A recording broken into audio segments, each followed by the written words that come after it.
जिंदगी की जंग हार चुकी छात्रा अंकिता की मौत पर पूरे देश में बवाल। अंकिता की बर्बरतापूर्ण हत्या के विरोध में भागलपुर के सामाजिक संगठनों द्वारा निकाला गया जन आक्रोश कैंडल मार्च यात्रा। भागलपुर दुमका की बेटी की मौत की घटना से शहर में दुख और गुस्सा का माहौल है। छात्रा की हत्या के आरोपी को फांसी की सजा दिलाने की मांग की जा रही है। इसी बाबत आज भागलपुर में भी छात्रा अंकिता सिंह की बर्बरतापूर्ण हत्या के विरोध में कई सामाजिक संगठनों द्वारा जन आक्रोश कैंडल मार्च यात्रा निकाला गया। यह कैंडल मार्च यात्रा स्टेशन चौक से खलीफाबाग चौक होते हुए भगत सिंह चौक, घंटाघर चौक तक लाया गया। वही कार्यक्रम के संयोजक पूर्व नगर निगम पार्षद संतोष कुमार ने बताया कि सरकार के उदासीन रवैया के कारण आज झारखंड में लव जिहाद और धर्मांतरण के मामले धड़ल्ले से बढ़ते चले जा रहे हैं और सरकार ऐसे असामाजिक तत्वों को प्रश्रय देने का काम कर रही है। इस कारण ऐसी घटनाएं बढ़ती चली जा रही है, उसे जल्द से जल्द रोकना होगा। साथ ही प्रदर्शनकारियों ने कहा सरकार स्पीडी ट्रायल चलाकर हत्यारे शाहरुख को जल्द से जल्द फांसी की सजा सुनाए, छात्रा अंकिता को जल्द से जल्द न्याय मिले। इस जनाक्रोश कैंडल मार्च यात्रा कार्यक्रम के दौरान शहर के सैकड़ों लोग सड़कों पर अंकिता को न्याय दिलाने के लिए हल्ला बोल प्रदर्शन के साथ साथ जनाक्रोश कैंडल मार्च करते दिखे। से पूरा भारत सर्वसार है और आज भागलपुर में यह जन आक्रोश कैंडल मार्च के माध्यम से हम लोग भारत सरकार और राज्य की सरकारों से ऐसे चीजों पर जो कड़े कानून और इसकी फांसी की सजा मिले और ऐसी घटनाएं पूर्णतः उसकी पुनरावृत्ति ना हो, इसके लिए सड़कों पर निकले हुए हैं और ऐसे हत्यारे के लिए फांसी की सजा की मांग करते हैं। और आज पूरा भागलपुर सभी सामाजिक संगठन के लोग इस मांग को लेकर सड़कों पर उतरे हुए हैं और हम लोग अभी पदयात्रा करके आक्रोश व्यक्त कर रहे हैं कैंडल मार्च के माध्यम से। नाम बताइए। संतोष कुमार, सामाजिक कार्यकर्ता। बच्चा के मौत पर परिजनों ने किया जमकर बवाल, अस्पताल में किया तोड़फोड़। नौगछिया के बीपुर थाना क्षेत्र के दक्षिणी पंचायत के सोनबरसा वार्ड नंबर 1 निवासी चितरंजन पोद्दार के 32 वर्षीय पत्नी शकुंतला देवी और नवजात बच्ची का शव सामुदायिक स्वास्थ्य केंद्र बीपुर में रखकर परिजनों ने जमकर बवाल काटा। करीब 2 घंटे तक अस्पताल परिसर रण क्षेत्र बन गया था। करीब 4 दर्जन ग्रामीण जच्चा बच्चा के शव को लेकर अस्पताल पहुंचे और हंगामा तोड़फोड़ शुरू कर दिया। परिजनों ने अस्पताल के गार्ड मंटू चौधरी को पीट दिया। अस्पताल के डॉक्टर, नर्स व कर्मचारी इधर उधर भागकर अपनी जान बचाई। उपद्रवियों ने कोरोना जांच काउंटर, कुर्सी, बोर्ड, पर्दा व प्रसव कक्ष को नुकसान पहुंचाया। मृतका महिला के परिजन के अनुसार गर्भवती शकुंतला देवी को प्रसव के लिए शनिवार शाम बीपुर CHC में भर्ती कराया गया था, जहां महिला ने स्वस्थ बच्चा को जन्म दिया था। महिला को अत्यधिक ब्लीडिंग होने के कारण मायागंज रेफर कर दिया था, जहां बच्चा व मां दोनों की मौत इलाज के दौरान हो गई। पिता का नाम कहाँ का है? सोनबरसा। क्या मामला हुआ? मामला ये है, ये मेरे भैया है और इनकी पत्नी शकुंतला देवी। आइए भैया, अभी थोड़ा सा खड़ा हो जाइए। ये मेरे भैया है, इनकी पत्नी शकुंतला देवी।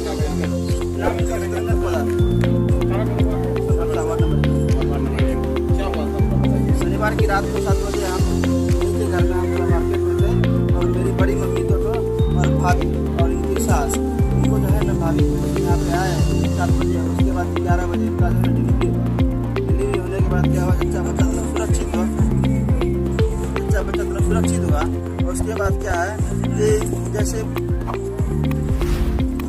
सुरक्षित होने के बाद उनको जो है भाभी बोल रही थी कि आप जो है ना जब सुरक्षित हो ही गया है, उसके बाद घर की लेडीज जो होती है इनकी बच्चा पैदा होने के बाद जो है कि देखने की इच्छुक होती है, उनको देखने के लिए मतलब जाना चाह रही थी, तो उनको जो धक्का मार के मतलब उनको हटा दिया गया। उसके बाद गेट लगा के उसके बाद जो मतलब है कि भाभी चिल्ला रही थी कि आप जो गेट काहे लगा दिए, ऐसा कीजिए आप गेट खोल दीजिए। गेट नहीं खोली, उसके जो वहाँ पे 2 लड़की नाम नहीं पता। और उसके बाद क्या हुआ, मेरी बड़ी मम्मी भाभी सब जो है वो चिल्ला रही कि उसको जो है गेट खोलिए, हमको वेट करना है। लेकिन दोनों ने किसी ने मतलब जो है एक भी नहीं चलने दिया।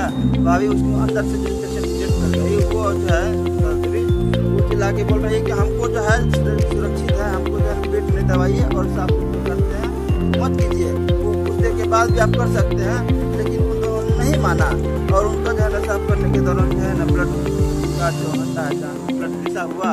उसके बाद ब्लीडिंग होने लगा। क्या था मतलब कि 5 मिनट सही ढंग से उपचार किया था क्या? नहीं, डॉक्टर था ही नहीं। सिर्फ आपको इस हॉस्पिटल में 3 में डॉक्टर मिलेगा, प्रभारी मिलेगा, और जो होता है शनिवार की रात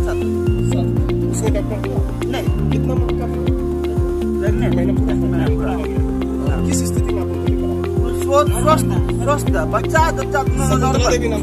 हाँ 32 बच्चा पहले से एक बड़ा लड़का है, उसके बाद 2 बेटी है। क्या नाम है? लड़का का नाम जो है माधव कुमार 10 साल का, उसके बाद बेटी है बड़ी वाली साक्षी कुमारी, उसके बाद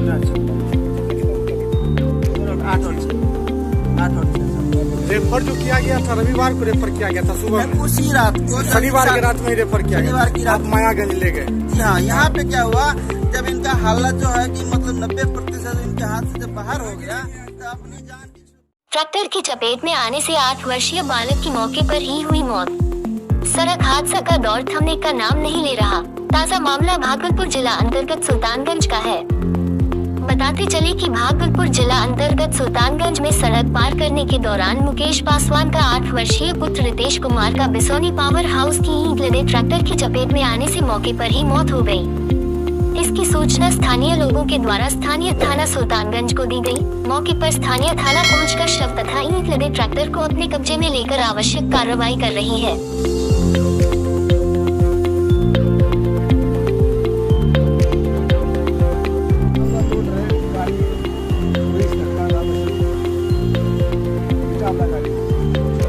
गाड़ी से धक्का लग गया, उसके बाद बच्चा जिससे मौत हो गया। क्या नाम हुआ आपका?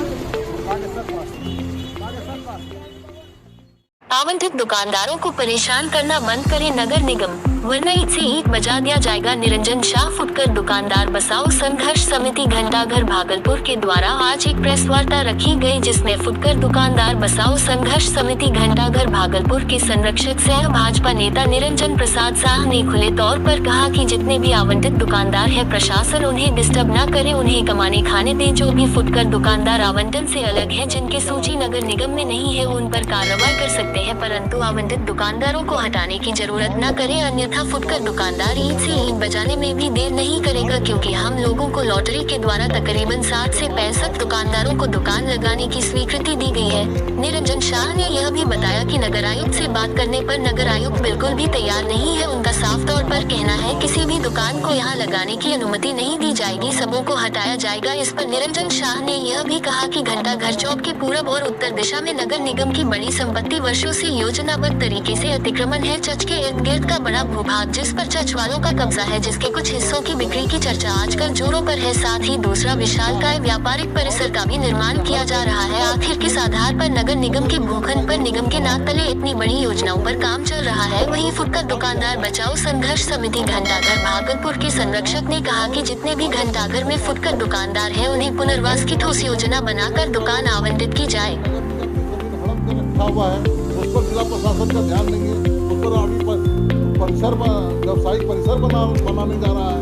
कुछ भाग बिजली के लिए करोड़ों रुपया में बिक्री किया जा रहा है।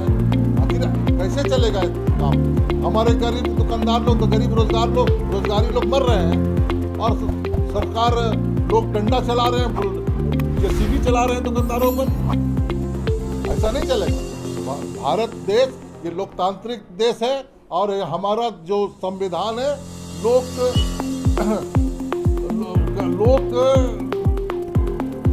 जनता के सेवा के लिए है, और हमारा मूलभूत जो सुविधाएं हैं, जो हमारी मौलिक अधिकार है, उसको देने का काम सरकार का है। और सरकार से हम अपने मौलिक अधिकार, मेरा रोजी रोजगार हम छीनने नहीं देंगे। हम इसके लिए ईद से ईद बजा देंगे, और आंदोलन मेरा जितना दूर तक जाएगा हम आंदोलन ले जाएंगे, लेकिन हम किसी भी फुटपाथी दुकानदार को उजड़ने नहीं देंगे। ये मेरा संकल्प है, और हमारे संगठन का ये संकल्प है।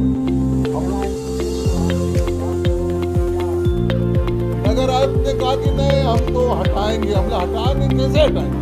आप अभी त्योहार का मौसम है, आप हटाने की बात करते हैं, ऐसा नहीं चलेगा। हम हटाने नहीं देंगे। हमारा जो आवंटित दुकानदार है, उसको तो प्राथमिकता के आधार पर, एक बार हमको लॉटरी के आधार पर हमको दुकान आवंटित किया जाता है, तो फिर दोबारा हम लॉटरी के चक्कर में क्यों फंसेंगे?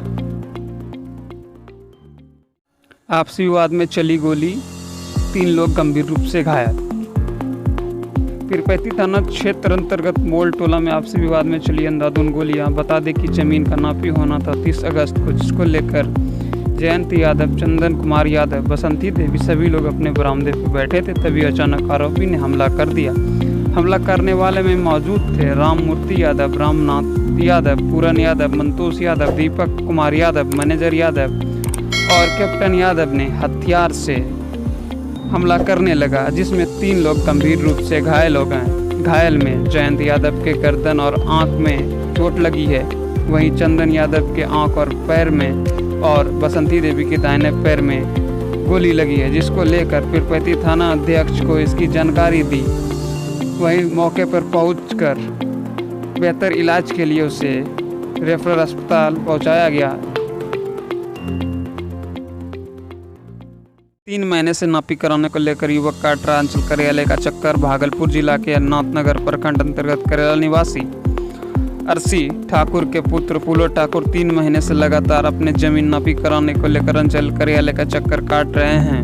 वहीं फूलो ठाकुर ने बताया कि 3 माह पूर्व हम एनआर कटवाए थे, जिसमें अंचल अमीन नापी करने आया था, लेकिन मसूदनपुर थाना नहीं आने के कारण नापी नहीं हो पाया। वहीं उन्होंने बताया कि अंचल अमीन के द्वारा प्रतिवेदन भी इस मामले में अंचलाधिकारी को दिया गया है। अभी तक हमारा जमीन नापी नहीं हो पाया। 21 को हमारा नौकरी का प्रतिवेदन दिया गया था और नौकरी में अमीन भी आया था, थाना को भी नोटिस दिया गया था। थाना नहीं आने के कारण नौकरी नहीं हो सका और अमीन के द्वारा प्रतिवेदन भी दिया गया है, प्रतिवेदन कॉपी भी दिया गया। उसके बाद पार्टी से जो है कि हमको ऐसा लगता है कि सीओ और थाना प्रभारी को जो है मैनेज कर लिया गया है, जिसके कारण से हम अभी तक हमको इंसाफ नहीं मिल रहा है। खेलो इंडिया वुमेन जूडो नेशनल में भागलपुर की बेटी नजराना नाज ने मारी बाजी। भागलपुर की बेटियां किसी भी क्षेत्र में पीछे नहीं। आज भागलपुर की बेटी नजराना नाज ने खेलो इंडिया वुमेन जूडो नेशनल में बाजी मारकर पूरे शहर का नाम रोशन की है। बताते चले कि नजराना नाज जो कि Bhagalpur academy of karate and judo club की खिलाड़ी है, जिसके कोच सेंसेई मोमसियो ओला उर्फ छोटू है, बताया कि नजराना नाज खेलो India women judo national league and ranking tournament east zone जो कि साईपल्टन बाजार गुवाहाटी आसाम में 27 अगस्त से 31 अगस्त 2022 तक हो रहा है, जिसमें कि नजराना नाज ने दिनांक 29 अगस्त को कैडेट 70 केजी में गोल्ड मेडल प्राप्त किया। कोच ने बताया कि ये बच्ची 2019 में नेशनल स्कूल गेम्स में कराटे में भी भागलपुर की पहली बाली थी, जो कि ब्रॉन्ज मेडल लाई थी और आज मेहनत और अपने लगन से आज गोल्ड मेडल प्राप्त कर बिहार के साथ साथ अपने भागलपुर का भी नाम रोशन की। कोच ने बताया कि नजराना नाज को गोल्ड मेडल प्राप्त की खुशी में भागलपुर के सभी लोगों ने ढेर सारी बधाई दी।